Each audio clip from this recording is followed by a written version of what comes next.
Hi friends, welcome back for daily classes. तो अभी तक हमने जो हमारा जो F3 का पेपर है उसमें हमने यूनिट 4 तक जो कंप्लीट कर लिया। यूनिट 5 में हमने जो है जो उसका जो हमारा पहला टॉपिक है बिहार में जो है प्रारंभिक बाल अवस्था देखभाल और शिक्षा की जो स्थिति क्या है उसके बारे में हमने जो है सो पढ़ लिया। और जो हमारा जो अगला टॉपिक है उसका जो बिहार में प्रारंभिक बाल अवस्था और देखभाल और शिक्षा की क्या क्या चुनौतियाँ हैं उसके बारे में हम पढ़ेंगे। और चलिए शुरू करते हैं जो है इसकी जो क्या चुनौतियां हैं। तो हमारा देखिए आज का टॉपिक है वो है राज्य में प्रारंभिक बाल अवस्था शिक्षा की चुनौतियां एवं नवाचार। नवाचार के बारे में हम कल पढ़ेंगे जो नवाचार क्या होता है। आज हम पहले चुनौतियों के बारे में पढ़ेंगे जो बिहार की शिक्षा में जो है सो क्या क्या चुनौतियां हैं, क्या क्या बाधाएं। देखिए बिहार में बढ़ते हुए भ्रष्टाचार के कारण वहाँ प्राथमिक शिक्षा की स्थिति अत्यंत खराब है। राज्य में प्राथमिक शिक्षा को कई चुनौतियों का सामना करना पड़ रहा है।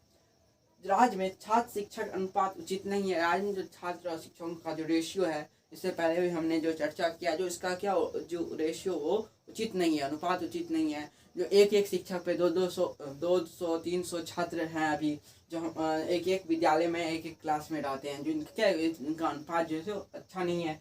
कक्षा के जो है कक्ष जो इनकी जो क्लासरूम है सो जो पर्याप्त रूप से नहीं है। एक ही क्लास में 1 to 5 तक के बच्चे रहते हैं, 1 to 4 तक के बच्चे रहते हैं। और आपने देखा भी होगा, देखिए जो प्ले स्कूल होते हैं जो सरकारी में स्कूल का जो प्ले स्कूल होता है, सरकार का जो प्ले स्कूल होता है उसमें बहुत फर्क होता है। जो एक रूम रहता है उसमें सब बच्चे पढ़ते हैं, लेकिन जो एक एक्चुअली प्ले स्कूल रहना चाहिए बच्चों को जो देखने में अभी तक हमने जितना पढ़ा है कैसे उसको आकर्षित करती है, खेल के प्रक्रिया से गतिविधियों में क्या क्या चीज़ें रहना चाहिए विद्यालय में। जो कलर से संबंधित बहुत कुछ हो, खेल से संबंधित बैट बॉल फुटबॉल ऐसा हो, तो क्या रहता है सरकारी स्कूल में, प्ले स्कूल सब में, आंगनबाड़ी सब में उतना नहीं रहता, पर्याप्त रूप से नहीं होता जितना प्ले स्कूल में जितना वो आकर्षक देखता है। आप एक आंगनबाड़ी केंद्र को देखिएगा और एक प्ले स्कूल को देखिएगा, आपको सबसे अच्छा क्या लगेगा, प्ले स्कूल लगेगा। उसका कलर जो सब कुछ क्या उस आकर्षित करता है बच्चों को उसके तरफ। ये सब क्या इस समय जो है कक्षा क्लासरूम की भी कमी होती है, कक्षा जो कक्ष है उनकी वो नहीं है। बिहार में शिक्षकों और प्रधानाध्यापक की भारी कमी है। शिक्षकों को और प्रधानाध्यापकों क्या है भारी कमी है। जो शिक्षक और प्रधान अध्यापक की जो है ना सो कमी है। शिक्षकों की कमी तो है भी, प्रधान अध्यापक जितने भी शिक्षक हैं ना, अभी जो एग्जाम हुआ था हाल ही में प्रधान अध्यापक वाला जो टीचर जो आगे प्रोसेस उनका जो होता है ना, उनमें कितने शिक्षक फेल हो गए। क्यों फेल हो गए? जो बिहार की जो ऐसी शिक्षा नीति जो है पहले शिक्षकों की भर्ती वैसे ही करा लेता है, फिर उससे एग्जाम पे एग्जाम लेता रहता है। अभी जो शिक्षा नीति हो तो थोड़ा सुधार हुई है, जो एंट्रेंस के बाद अब शिक्षकों को जो है वो सीटेट करना पड़ेगा, उसके बाद ही कुछ आगे हो सकता है। तो क्या शिक्षक जो मजे हुए शिक्षक बनेंगे, लेकिन इससे पहले वाले शिक्षक क्या डायरेक्ट बहाली हो जाती थी, तो उनमें जो उतना जो उनका रहना चाहिए कैपेसिटी शिक्षण ज्ञान का उतना नहीं रहता है। तो आगे क्या प्रोसेस करके वो प्रधानाध्यापक की सीट हासिल करेंगे अब एग्जाम देके। तो थोड़ा इसकी नीति के भी जो है सो खराबी है। तो पढ़ाई में भारी कमी है। प्राथमिक स्कूल के छात्रों पर बिहार सबसे कम खर्च करता है। अब विद्यालय में ना तो पीने का पानी की सुविधा है और ना शौचालय की। विद्यालय क्या है, ना शौचालय है ना पीने का पानी है। कहीं कहीं पे जो है सो रहता है, लेकिन ज़्यादातर ना शौचालय रहता है ढंग का, ना पीने का पानी रहता है। और इसमें जो है सो उनकी जो विद्यालय के जो शिक्षक हैं उनकी भी थोड़ी गलती होती है, थोड़ी समाज की होती है। अगर देखिए विद्यालय के शिक्षक अगर सरकार पढ़ने खटाने करिए तो क्या कर, समाज के लोगों से शिक्षकों और प्रधान से बात करना चाहिए। जो आप ही का बच्चा पढ़ता है उसको आपको जो है उनको चंदा इकट्ठा करके उसको बहुत सारे ऐसे रास्ते हैं जो अपना के उन्हें जो पानी की व्यवस्था शौचालय की व्यवस्था कराना चाहिए अच्छी तरह से। और जो बिहार की जो हमारी सरकार है, जो आप कह सकते हैं जो जनता भी जो बिहारी जो सरकारी चीज़ों पर जो है ना, आप देश में ही ले लिए ना, उतने वो जो है सरकार चीज़ों को यूज करते हैं लेकिन अच्छी तरीक़ा से नहीं रखते हैं। सिर्फ यूज के लिए वो अपना मान के रखते हैं, जो हमारा सामान है यूज होने के बाद छोड़ देते हैं वहीं पे। तो ये सब क्या है, जो थोड़ी लोगों की मेंटालिटी है ना वो भी बदलनी होगी इस सब के लिए। तो छात्र बिहार सबसे कम खर्च करता है। विद्यालय में ना तो पीने का पानी की सुविधा है ना ही शौचालय की। तो हमने स्थिति की चुनौतियाँ क्या है उस स्थितियों के बारे में पढ़ लिया और इसकी चुनौतियों के बारे में पढ़ लिया। और अब हम जो पढ़ेंगे जो इसमें देखिए बिहार की तो एक प्रॉपर गलती नहीं हुई, जो बिहार की बाहर की जो क्या क्या गलती हो रही पूरे विश्व में कहिए या देश में कहिए, वो सब का इफेक्ट भी तो बिहार में पड़ेगा या सभी जगह पड़ता है इस सब का इफेक्ट। तो उसके बारे में हम पढ़ते हैं। देखिए पहला जो है वैश्वीकरण समान संस्कृति। वैश्वीकरण एक रूप से अच्छा भी है लेकिन एक रूप से जो है सो बहुत जो है सो बुरा असर भी करता है समाज पे। तो देखिए वैश्वीकरण के जरिए हमारे सामने देखिए के जरिए हमारे सामने मानवता का व्यापक स्वरूप उपस्थित होती दिखाई देती है और हम कहने लगते हैं कि हम सर्वव्यापी हैं, हमारी संस्कृति समान है। क्या हम सर्वव्यापी है, हमारी संस्कृति क्या है, समान है, लेकिन यह सब दिवा स्वप्न है, ड्रीम डे है। ये सब क्या है, ये सब सुनने और जो है सो सुनने में समझने अच्छा लगता है, सुनने में जो ये लेकिन ये सब क्या दिवा स्वप्न है। जब हम बारीकी से स्थिति का जो अवलोकन करके विश्लेषण करते हैं तो लगता है कि वैश्वीकरण की अवधारणा में स्वार्थों की टकराहट है। क्या है, स्वार्थों की टकराहट है। विकसित देश विकासशील देशों पर धन तथा बल के आधार पर साम्राज्यवादी प्रभुत्व स्थापित करने के लिए दादागिरी कर रहे हैं। क्या कर रहे हैं वैश्वीकरण के जरिए? विकसित देश जो है सो विकासशील देशों पर बल के जरिए हो या धन के जरिए हो अपना साम्राज्य प्रभुत्व स्थापित कर रहे हैं। अभी देखते ना कितने देशों को जो जाना पड़ता है, उनकी दिवालिया घोषित होने लगता है। अभी बहुत सारे ऐसे देश है जो हुआ भी है। तो क्या देश जो है ऋण देता है, जो है बहुत सारे अपना जो है कर्जा देने लगता है उनको, और वो सब धीरे धीरे दिवालिया की ओर जो है सो विलय की ओर धीरे धीरे आगे प्रस्थान करने लगते हैं। पैसा मिलता जाता है देशों के। तो क्या है, तो इसमें जो एक देश जो है जो देता है वो क्या एक तरह से उसका जो उस पर प्रभुत्व स्थापित करना चाहता है अपने साम्राज्य का, जो मुझे भी मेरा भी क्या हो, इस देश पे प्रभुत्व हो, साम्राज्य। ये सब क्या देशों का स्वार्थ है वैश्वीकरण के जरिए। हमें दादागिरी कर रहा है। आतंकवाद भी जो है, मजहब भी उन्माद, जो हमारा जो कितना जो राइट होता है एक दूसरे धर्मों के प्रति, हम आतंकवादी प्रकृति का शोषण भी होता है, और परमाणु अस्त्रों का भंडारण और साम्राज्यवाद, यह सब क्या है वैश्वीकरण का देन है। क्या है, परमाणु शस्त्रों का जो भंडारण होता है। देखिए एक देश ने परमाणु बनाया तो वैश्वीकरण के जरिए दूसरे देश भी पता लगाता है और वो भी एक दूसरे से मंगवा के रख लेता है जो एक दूसरे के दोस्त होते हैं। और साम्राज्यवाद का ये सब क्या है, एक दूसरे को जो है सो सब अपने जो अपने प्रभुत्व में लाना चाहता है, अपने अधिकार में लाना चाहता है। उस वैश्वीकरण की ये देन है। आतंकवाद भी, मजहबी उन्माद भी, यानी लड़ाई जो होता है वो सब भी अपने धर्मों के प्रति, प्राकृतिक का शोषण भी इन्हीं के जरिए होता है। वैश्वीकरण की एक क्या है, एक प्राकृतिक देन है कि वैश्वीकरण होता है, प्राकृतिक का शोषण कहते हैं। देखिए आपका जितना लोग रहेगा आपके देश में, मान के चलिए अभी लाल चंदन है जो अब फिल्मी बना है, तो लाल चंदन क्या है अभी हमारे देश भर में उगता है, तो देश भर के लोग जितने होंगे वो अपना उपयोग करेंगे। लेकिन वैश्वीकरण के जरिए ये लाल चंदन पूरा क्या विश्व में इम्पोर्ट होता है, तो क्या मांग बढ़ती है, तो उससे क्या देश को तो मुनाफा होता है, लेकिन इससे क्या बहुत सारे प्रकृति का भी शोषण हो रहा है। और बहुत सारे ऐसे जो लोग निकल रहे हैं, व्यापारी सब क्या करता है, ब्लैक मनी सब इकट्ठा करता है इसके जरिए। वो क्या जो काला तरह का दो नंबर का काम करने लगता है इसके जरिए ही। ये जो हमारा जो प्राकृतिक का शोषण तो हो ही रहा है, लेकिन वैश्वीकरण के चलते क्या है जो दूसरे का बिजनेस भी क्या है, देश के माहौल पर भी खराब प्रभाव पड़ा है। तो ये समझ वैश्वीकरण की ही देन है। और बाजार मंडी तथा देखिए अभी शिक्षा को कैसे प्रभावित करा वो हम पढ़ रहे हैं। तो बाजार, हमारे यहाँ बाजार मंडी तथा प्रतिस्पर्धा ने शिक्षा जगत को भी प्रभावित किया है। देखिए वैश्वीकरण क्या दिया, प्रतिस्पर्धा किया है। जो एक देश कर रहा है तो दूसरा देश भी क्यों ना करे, अगर मेरा पड़ोसी कर रहा है तो हम भी ऐसा क्यों नहीं करें। अगर हमारा जो है सो क्या वैश्वीकरण एक मंडी की तरह काम करता है, एक दूसरे से लेन देन करता है। तो ये सब क्या मंडी हो गया, बाजार मंडी प्रतिस्पर्धा में ने शिक्षा जगत को क्या है प्रभावित किया है। जीवन मूल्यों, चरित्र निर्माण तथा व्यक्तित्व विकास की शिक्षा का आचार्यता पाठ्यक्रम में कोई स्थान नहीं है। क्या न जीवन मूल्यों का है, न चरित्र निर्माण का है, तथा न व्यक्तित्व के विकास कैसे हो उसका नहीं है। पाठ्यता पाठ्यक्रम में कोई स्थान नहीं है। केवल जानकारियों की ढेर जो है सो जानकारियाँ क्या ढेर को मस्तिष्क में ठूसने का प्रयास हो रहा है। आधुनिकता के नाम पर जो है ना, जो हमारे जो पश्चिमी जो हमारे जो है वेस्टर्न कल्चर को अपनाने का जो है ना का प्रभाव वेशभूषा, खान पान, रहन सहन सब जो है मस्तिष्क को प्रदूषित करता जा रहा है। देखिए हमारे पहले होते थे, जो हमारे यूनेस्को का कहना है, जो शिक्षा देश की शिक्षा ऐसी हो, किसी भी देश की शिक्षा ऐसी हो ना जो उसके जो संस्कृति हो, कल्चर हो, उस पर आधारित हो और उसका विकास का काम कर सके। लेकिन अभी जो हमारा जो है हमारा पहले होता था, आपने पढ़ा भी होगा ग्रंथों में, और अभी भी थोड़ा बहुत जगह होता है। जो हमारे क्या होता है, जो हमारे गुरुकुल हुआ करते थे उसमें बच्चों को संस्कार सिखाया जाता था, जीवन मूल्यों को, मानव की जो भलाई होगी अभी भी सिखाया जाता है।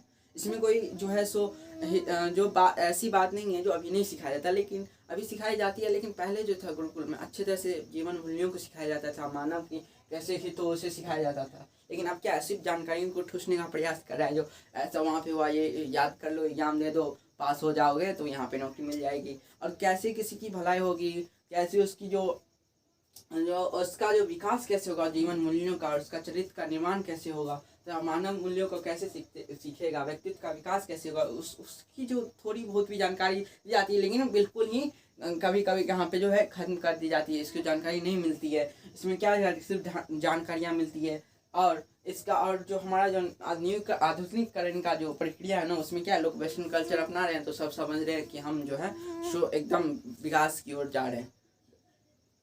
यही समय क्या है जो एक तरह का जो प्रभावित करता है शिक्षा को। शिक्षा कैसी होनी चाहिए थी, जैसे यूनेस्को का कहना जो है, जो क्या शिक्षा होनी चाहिए जो उसकी संस्कृति से आधारित हो, और उसकी देश संस्कृति के आधार पर धीरे विकसित हो, उसका विकास हो। लेकिन अब क्या होता है, जो हम दूसरे को देख लेते हैं वही करने लगते हैं, वही करते करते धीरे धीरे उसके जो हमारे उस कल्चर में हम जो है सो धकेलते जो जाने लगते हैं। जैसे अब हम क्या इंग्लिश पे ज़्यादा फोकस कर रहे हैं, इंग्लिश से हमें चरित्र निर्माण होगा नहीं होगा, लेकिन इंग्लिश पे सीखना चाहिए। मैं नहीं कर रहा हूँ जो उसमें नहीं सीखना, लेकिन वो भी सीखना चाहिए, लेकिन कहाँ तक, अच्छी तरह से उसे बोलने आ जाए, करने जाए। आप उससे क्या एकदम भारत में जो है, भारत राज्य में संविधान जब बना था ना, तो पता चला पहले जो हिंदी को जो है सब ने एनालिसिस किया था, जो हिंदी क्या है देश में सभी जगह ज़्यादा बोले जाते थे। लेकिन इनको पहले क्या था, जो संविधान में लिखा है, जो इंग्लिश में को जो है ना धीरे धीरे इंग्लिश को जो पहले जो इंग्लिश बहुत काम किया जाता था, तो इंग्लिश को धीरे धीरे कम किया जाए और हिंदी को बढ़ावा दिया जाए। लेकिन अब क्या हो गया, जो हिंदी को ही लोग कम कर रहा है, इंग्लिश को बढ़ावा दे रहा है, इंग्लिश को क्या बढ़ाया जा रहा है। लेकिन पहले उनका जिन्होंने जो हमारे जो पूर्वज जो आज़ाद हुआ था भारत ना, उसके बाद जो अंग्रेज सब जो गए थे भारत से, तो उन सब तो हमारे पूर्वजों ने जो है सो उनपे कहा था कि जो इंग्लिश को जो प्रभुत्व है वो थोड़ा था कम, धीरे धीरे कम करना है और हिंदी को बढ़ावा देना है। जो हमारे देश में जो पढ़ाई भी हो तो क्या हो, अपना जो मातृभाषा में उसमें हो, जिसमें बच्चा समझे। लेकिन अभी क्या हो रहा है, हिंदी को धीरे धीरे खत्म कर रहा है अपनी मातृभाषा को, और लोग वेस्टर्न कल्चर इंग्लिश लैंग्वेज सब की तरफ ज़्यादा आगे बढ़ रहा है। तो इतना भी झुकाव इतना भी जो उनके प्रति आश्रित होना भी अच्छा बात नहीं है। अपनी लैंग्वेज को, अपनी जो है अपनी कल्चरल को सीखना चाहिए। अभी आप देख रहे होंगे जो हमारे जो कल्चर में जितने भी चीज़ थे ना पूर्वज में, वो अभी क्या है, अभी धीरे धीरे खोज हो रही है। हमारे जो देखिए रामायण में भी पुष्पक विमान की चर्चा है, लेकिन हमारे अभी क्या है, हमारा जो है राइट ब्रदर्स ने जो हेलीकॉप्टर का जो उड़ान जो विमान है, जो इसका जो हमारा एरोप्लेन सबका क्या खोज किया है, तो ये सब खोज अभी हो रहा है। लेकिन हमारे जो कल्चर में अगर हम पढ़ेंगे, हमारे कितने शास्त्र में भी लिखा हुआ है जो कैसे कितना कुछ जो है शास्त्र से मिल सकता है। अगर हम वो सब पढ़ना चालू कर देना, अगर हमारा वेस्टर्न कल्चर क्या करता है, जो हमारा कल्चर वहाँ से ले जाता है, वो पढ़ाता है और वो अपना मॉडर्नाइज करके ना हम लोगों को ही देता है। यहाँ से जो हमारा कल्चरल, जो हमारा जो सिविलाइजेशन कल्चरल, जो हमारा पूरा अर्थशास्त्र सब जो बना हुआ है, जो हमारे वेद सब है, तो वो सब का वहाँ पे वो पढ़ता है, वहाँ पे मॉडर्नाइजेशन करके हम लोगों को ही पढ़ाता है, वही हम लोगों को भी पढ़ते हैं। आप भी गौर कीजिएगा, जो यहाँ से हमारे शास्त्र में लिखा हुआ है, लेकिन हम क्यों छुएं उसको, हमारा वो पुराना ग्रंथ है, हम उसको क्यों पढ़ें। लेकिन वही ले जाता है वो सब बाहरी लोग आके देश से, और वही वो मॉडर्नाइज करके न्यू एकदम से प्रिंट आउट कर निकाल के उसका अच्छे से पढ़ते हैं, तो हाँ देखने में भी अच्छा लगता है, नया नया बुक आया है, मुझे ये पढ़ना चाहिए। तो ऐसी जो मनोवृत्ति बन गई है ना, इसको ही दूर करना है। और अब मुझे लगता है सिर्फ भारत देश ही ऐसा होगा जिसमें पेरेंट्स जो है, गार्जियन जो है ना, सरकारी स्कूल की बात मैं नहीं कर रहा हूँ, जो प्राइवेट स्कूल में लाखों रुपए देके, हजारों लाखों करोड़ ऐसे बहुत सारे बच्चे जो अपने गार्जियन, ऐसे बहुत सारे गार्जियन जो अपने बच्चे को भलाई चाहते हैं, और भलाई चाहने में वो अपनी लाखों रुपए जो है अपनी फीस जो है ना, मंथली फीस अपने स्कूल को देते हैं। लेकिन फिर भी उनमें मुझे नहीं पता, उसमें विश्वास नहीं होता है। आप टीचर को पे न हो या स्टूडेंट पर न हो, तो वो क्या है, एक प्राइवेट ट्यूशन लगाते ही हैं। और प्राइवेट ट्यूशन क्यों लगाते हैं, जो बच्चे को अच्छे से परिवेश मिल जाए। अरे भाई, जब आप इतना लाख रुपया दे रहे हो, आप 400-500 रुपये या जितनी आपकी कैपेसिटी हो फीस देने की, उतने में आप ट्यूशन लगा रहे हो, और वही लाख रुपया आप स्कूल में को दे रहे हो। क्या आपको भरोसा नहीं है जो आपका बच्चा पढ़ेगा वहाँ पे, या नहीं भरोसा है? आप अगर ग्रुप कोचिंग में दे रहे हो, तो वो भी तो स्कूल की तरह ही पढ़ेगा। अगर वो स्कूल में नहीं पढ़ रहा है, तो ग्रुप कोचिंग में कहाँ से पढ़ रहा है?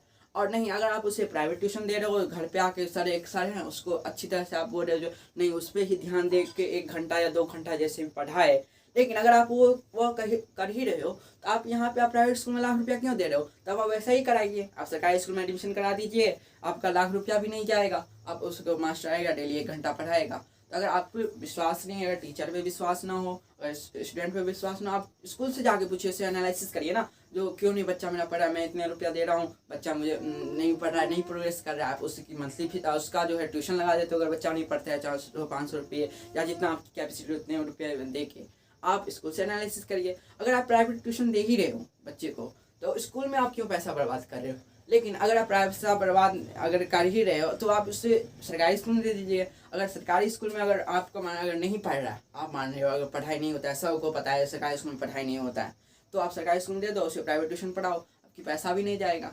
लेकिन यहाँ पे क्या आ जाता है, पेरेंट्स का स्टेटस आ जाता है।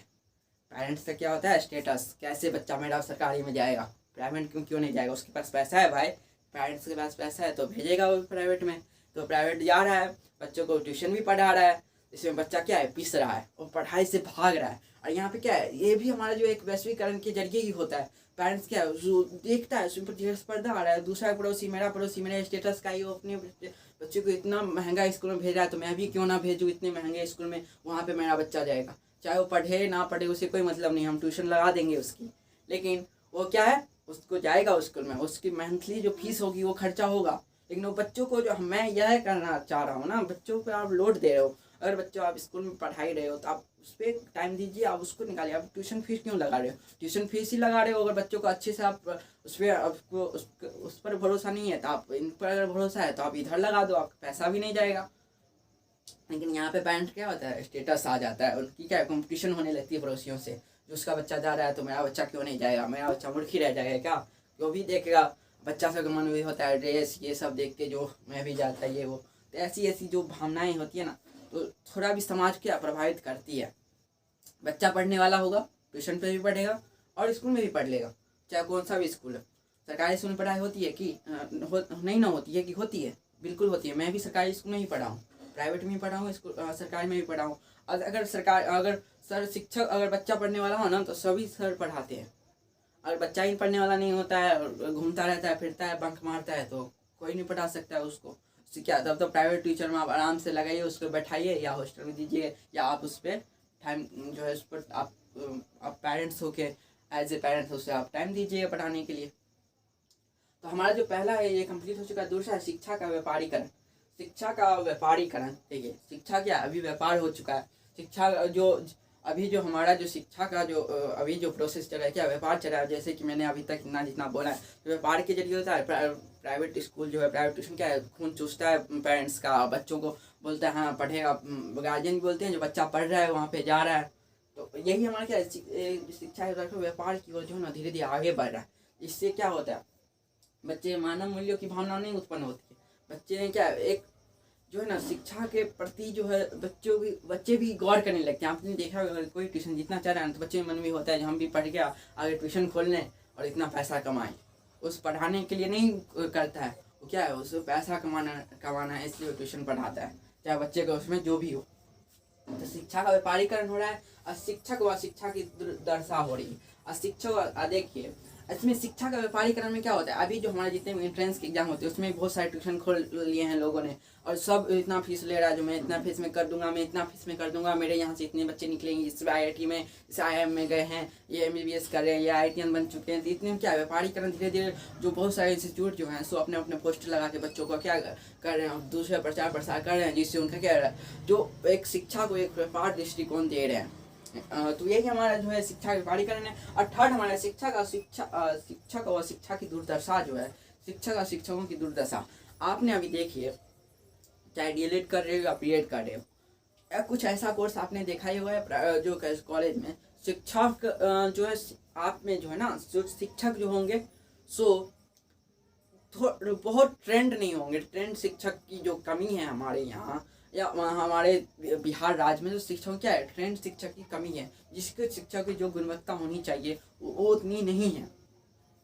यहाँ पे क्या है, शिक्षा, और शिक्षा की उससे क्या होती है, दुर्दशा होती है। जो शिक्षक अगर ट्रेंड नहीं, अगर बीएड डीएलएड कर रहे हो तो क्या है, आप में जो आपने देखा ही होगा, तो क्या है, शिक्षक उतने ट्रेंड नहीं है। आप अगर उनसे क्वेश्चन पूछिएगा ना, कुछ ऐसा पूछ दीजिए तो कुछ ऐसा ही करके जवाब देंगे जो आपको सेटिस्फाइड नहीं होइएगा, या आपको डांट के बैठा देंगे। तो ऐसे ऐसे शिक्षण में क्या है, उनमें जो है सो उनको ट्रेनिंग की कमी है, ट्रेंड नहीं है, वो ऐसे ट्रेंड जो है ट्रेनर नहीं है, उनको ऐसे ही कर दिया गया है, जो है कम पैसा पे आ गए हैं शायद, तो लगा दिया गया है। तो क्या है, उनकी शिक्षा की दुर्दशा हो रही है। शिक्षा की दुर्दशा के कारण बच्चों में क्या दुर्दशा होगी, आगे जाके बच्चा अगर कुछ नहीं सीखेगा तो बच्चा क्या करेगा, वो भी फिर ऐसे करके अनट्रेंड शिक्षक बनेगा, फिर दूसरी पीढ़ियाँ आएंगे तो दूसरी पीढ़ी को ऐसी ही शिक्षा दे के चला जाएगा। उसके बाद है अल्पसंख्यक तुष्टिकरण। देखिए अल्पसंख्यक हमारा जो एक तरह का जो हमारा आरक्षण कर लीजिए जो है, दूसरे अगर देखिए आरक्षण एक तरह से सही भी है, लेकिन कब सही है, जब कोई व्यक्ति आर्थिक स्थिति आर्थिक रूप से कमजोर हो, उसे करने की जो है सो ललक हो, उसमें चाहत हो, उसमें की जो क्वालिटी भी हो करने की, लेकिन उसे नहीं हो पाया हो पैसा की वजह से, या कुछ ऐसे जातिवाद की तरह से नहीं हो पाया। लेकिन अभी जो हमारा जो ये जो आरक्षण बन गया है ना, वो किसको फायदा कर रहा है, तो जो बड़े पद पे भी हैं, पैसे वाले भी हैं, उनको भी और अपना जो इनका रिक्वायर्ड डॉक्यूमेंट होता है वो बना लेता है, उससे आगे वो प्रोसेस कर लेता है। लेकिन पीछे वाला क्या है, पीछे ही रह जाता है। उनकी जो वहाँ तक आरक्षण की जो पहुँच ही नहीं जाती है, जिसके लिए आरक्षण बना था। अब जो जिसके लिए जो हमारे जो अति पिछड़ी जाती है पिछड़े, उनको शायद मुझे लगता है कितनों को पता भी नहीं होगा उनके लिए आरक्षण है, या जिनको पता होगा उनका प्रोसेस नहीं मालूम होगा। आरक्षण जो किसके लिए दिया जाता था, जो जाति के रूप से जो एकदम कमजोर पिछड़े वर्ग से आते हों, या आर्थिक रूप से अगर दिया जा रहा है, आर्थिक रूप से भी देना चाहिए, जो आर्थिक रूप से एकदम से कमजोर हो और दिया भी जा रहा है, तो उन सब के लिए जो कमजोर है भाई, उनके लिए मुझे नहीं लगता है जो वहाँ पे बहुत सर्वव्यापक रूप से पहुँच जा रही है, जो उनको जो यहाँ पे ऐसा सुविधा मिल रहा है, वो सब भी क्या है, भीड़ के तरह ऐसे ही सब चल रहा है। लेकिन उसमें फ़ायदा किसको हो रहा है, जो हमारे जो ज़्यादा उच्च पद पे हैं, जो उनको डॉक्यूमेंट भी जल्दी मिल जाता है और फ़ायदा भी जल्दी, बिजनेस सीट होता है वो लेके चले जाते हैं। इस तरह से भी हमारे क्या इस पर प्रभाव पड़ता है, और जो हमारे जो जिसकी क्वालिटी होती है वो पीछे रह जाता है। उसका नाम देखिए 5वां है लास्ट, विदेशी संस्थाओं का आकर्षण। और हमारा जो पूरे देश में जो शिक्षा का व्यापार चल रहा है ना, उसमें विदेशी संस्था और शिक्षा में जितना पैसा हो रहा है दूसरों को, जो इंस्टीट्यूट वाले को हो चाहे दूसरे जो स्कूल वाले हों, उसमें क्या विदेशी संस्थाओं जो हमारे देश से बाहर के जो संस्थाएं हैं, जो कंपनी है, उनको भी क्या इस आकर्षण जो है सो बढ़ रहा है यहाँ पे। अगर ये सब अगर भारत में आ जाए, अभी तक नहीं आए हैं, अभी अगर ये सब आज जाने लगे ना, तो ये सब और वेस्टर्न कल्चर बढ़ाएंगे, और हमारी जो संस्था है, हमारे सिविलाइजेशन जो कल्चर सब जो है ना पढ़ाने की, जो हमारी जो पीढ़ी अभी तक भी जो बचा हुआ है ना, वो सब भी खत्म हो जाएगा। और इनका जो प्रभुत्व है, ये अपना जो प्रभुत्व पूरा शिक्षा पे सिस्टम पे अपनाने लगेंगे। तो अभी भी क्या है, टाइम है, हम लोग अगर हम सब भी टीचर बनने वाले हैं, और जो बन चुके हैं, अगर वो वीडियो हमारा देख रहे हैं, तो आप सभी क्या करिए, जो आपका जो वेस्टर्न कल्चर है वो छोड़ के अपना जो कल्चरल सिविलाइजेशन है, उसमें भी बहुत हमारा जो क्या है, बहुत धनी है। शिक्षा हमारे क्या विश्वगुरु भी हम इंडिया भी हुआ करता था विश्वगुरु। तो विश्वगुरु कैसे हुआ करता, हमारा जो अर्थशास्त्र सब जो है उसके जरिए ही, तो वो सब अगर पढ़ाइएगा, वो सब अगर उस सब को जोड़कर आप एग्जाम्पल दीजिएगा, तो बच्चों में उस सब की नॉलेज आएगी, और वेस्टर्न कल्चर की तरफ नहीं दौड़ेगा, और विदेशी संस्थाओं का आकर्षण भी क्या होगा। अगर इन लोगों जो है ना, तो भारत पर जो एकदम आक्रमण टाइप आप समझ लीजिए, जो करने के लिए जो प्रयासरत हैं, जो कैसे भी भारत में घुस जाए, अपना जो है स्कूल इंस्टीट्यूट सब खोले, और उस सब से अपना उसका जो प्रभाव है, उस देश का जो देश से आएंगे, उस देश का प्रभाव इस सब बच्चे स्टूडेंट सब पे पड़ेगा, तो इसका अपना कल्चरल सिविलाइजेशन खत्म हो जाएगा। तो हमारा जो है इसकी जो चुनौतियाँ थी, ये हमारे क्या है, पूरे भारत देश के लिए भी हमने आज जो है पढ़ लिया है। चुनौतियाँ हमारा कंप्लीट हो चुका है। नवाचार के बारे में हम कल पढ़ेंगे। अगर आपको वीडियो समझ में आया हो ना, तब लाइक कर दीजिएगा और इस वीडियो को शेयर कर दीजिएगा, और मिलेंगे हम नेक्स्ट वीडियो में। नवाचार जो हमारा जो टॉपिक है उस पर हम कल चर्चा करेंगे।